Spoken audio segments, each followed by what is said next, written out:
Sarna Bintou est donc la meurtrière. Oh my god. Franchement, on s'en doutait, les gars. On s'en doutait à sa façon d'être autant possessive avec son fils, toujours accuser les autres. Oui, méfie-toi de tout le monde. Tu ne peux qu'avoir confiance en moi. C'était too much. Ça se voyait qu'elle avait quelque chose à se reprocher, même avant la fin de cette scène-là. Lorsque Amdine parlait à sa femme, je ne faisais que de regarder sa mère. Hein. J'ai vu son body language qu'il a tout de suite trahi. Seynabou, malheureusement, a toujours été un obstacle pour cette mère. Elle l'a toujours considéré comme un frein au succès de son fils. Donc, dans cette vidéo, on va parler de tout ça, de ce crime. On parlera aussi de cette pause que Alia veut faire avec Rachid. Et on parlera du comportement nauséabond de Kader. Nella va enfin, on l'espère, tourner la page. Bonjour à tous et bienvenue sur Yiri TV, je m'appelle Sylvia et sur cette chaîne je fais des revues et des analyses de films, de séries afro. En ce moment on parle de la série Promesse, on parle de Cœur brisé et il y a Lady Diama qui va commencer sous peu, sans oublier Yaï 2.0. Donc abonne-toi parce que l'avantage de nos séries à nous, nos séries africaines, c'est qu'elles incitent au débat, elles nous poussent à parler de ces sujets avec lesquels on peut parfois s'identifier. Donc abonne-toi, active la cloche pour ne pas rater la prochaine revue ou la prochaine analyse. Raphaël va donc être en convalescence chez Alia. Bonne ou mauvaise idée? Alia l'a carrément ramené chez elle. Je trouve que c'est un peu trop tôt. Hein. Je comprendrais que Rachid le prenne mal, franchement. Attends, l'ex que tu me disais de ne pas worry about, voilà qui se retrouve maintenant chez toi. Sachant en plus que Rachid a tendance à toujours débarquer chez Alia sans prévenir, c'est sûr que les deux hommes vont finir par se croiser et que la tension va monter. Les gars, j'ai mon petit hand fan là, parce que le ventilateur fait trop de bruit, donc je suis obligée d'utiliser à des montagnes comme ça. Donc voilà, il fait trop chaud les gars. Dites-moi s'il fait aussi chaud chez vous et comment vous faites pour vous rafraîchir. Pour le moment, Raphaël est un bon gentleman. Parce que c'est clair qu'avec cette agression, il aggrave l'avantage sur Rachid. Il aurait pu tout de suite, dès le réveil, dire à Alia que c'est Rachid qui m'a agressé. Voilà, ça lui aurait fait des points de plus. Mais non, pour le moment, il ne dit rien. En même temps, il faut dire que ce jour-là, le jour de son agression, tout n'était pas très clair. Il faisait noir. Ça se trouve, il sait même pas qui l'a agressé. Donc je pense que voilà, il lui faut du temps pour que tout lui revienne à l'esprit, pour que tout soit clair. Mais connaissant Raphaël, il serait capable de ne rien dire, même s'il était au courant que c'est Rachid qui est derrière le coup, juste histoire d'être encore dans le jeu et de gagner le cœur d'Alia de façon fair play. Vous le connaissez, il aime trop perdre du temps, au lieu de bim, dire tout de suite la vérité. Mais on l'aime bien, notre petit Rafi.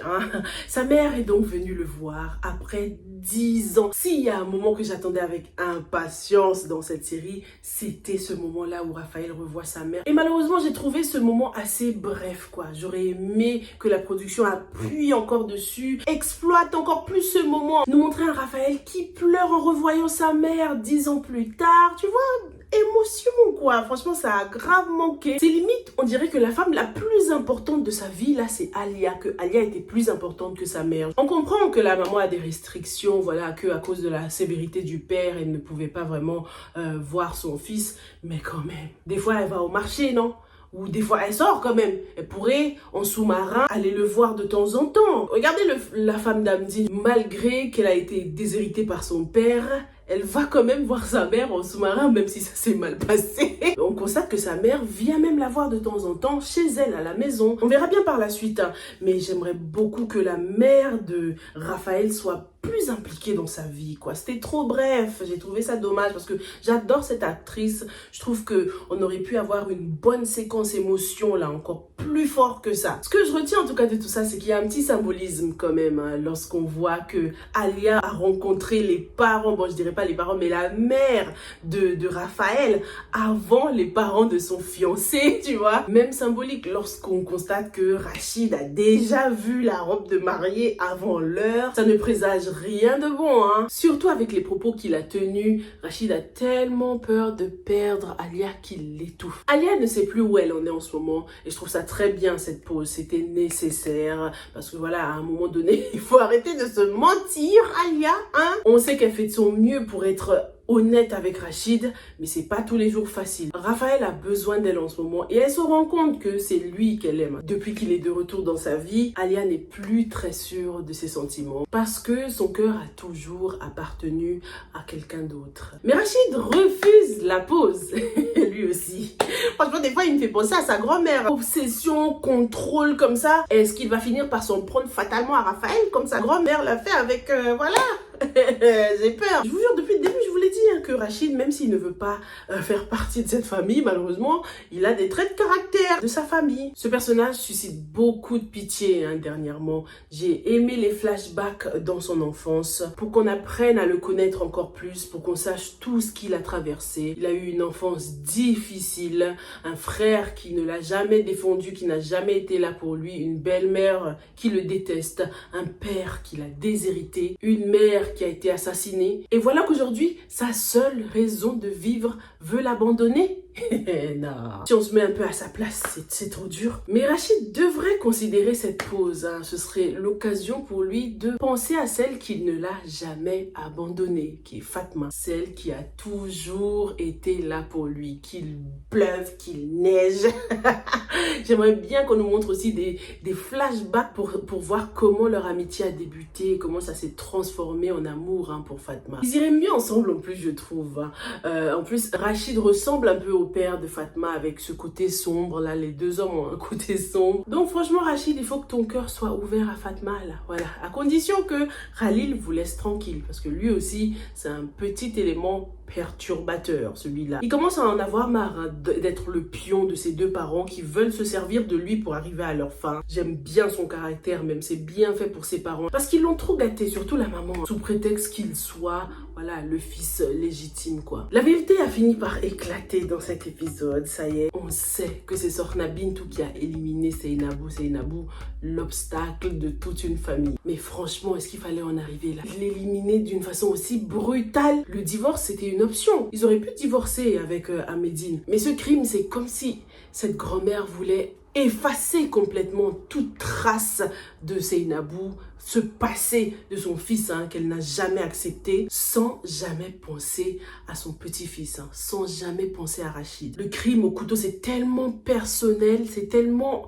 violent. T'es proche de la personne quand tu donnes ces coups, c'est trop, c'est diabolique. Et ça représente bien l'obsession de cette grand-mère qui n'a pas pu se contrôler. Heureusement en fait, que Rachid a été déshérité par son père, que son père l'a pas reconnu, parce que cette grand-mère aurait fini par l'éliminer aussi, franchement. Je suis choquée de voir jusqu'où elle est prête à aller pour la gloire. Le pire dans tout ça, c'est que son fils Amdine est tellement influençable, aveuglé par sa mère. Elle a réussi à le manipuler, à l'isoler pour qu'il vive sa vie à elle en fait, la vie qu'elle veut. Mais ce que je me demande, c'est si Rachid n'a pas vu toute la scène lorsque sa grand-mère est en train de commettre ce crime-là. Parce que c'est un personnage qui est toujours, voilà, en train d'écouter derrière les portes, en train de se cacher. Rachid, on sait toujours plus qu'on ne veut bien le croire. Donc ça se trouve, il a tout vu et ça a fini par le traumatiser. Qu'est-ce que vous en pensez? Parlons maintenant de Kader et Neyla. Mais quelle humiliation! Non, je m'attendais pas à cette réaction-là de Kader. Non.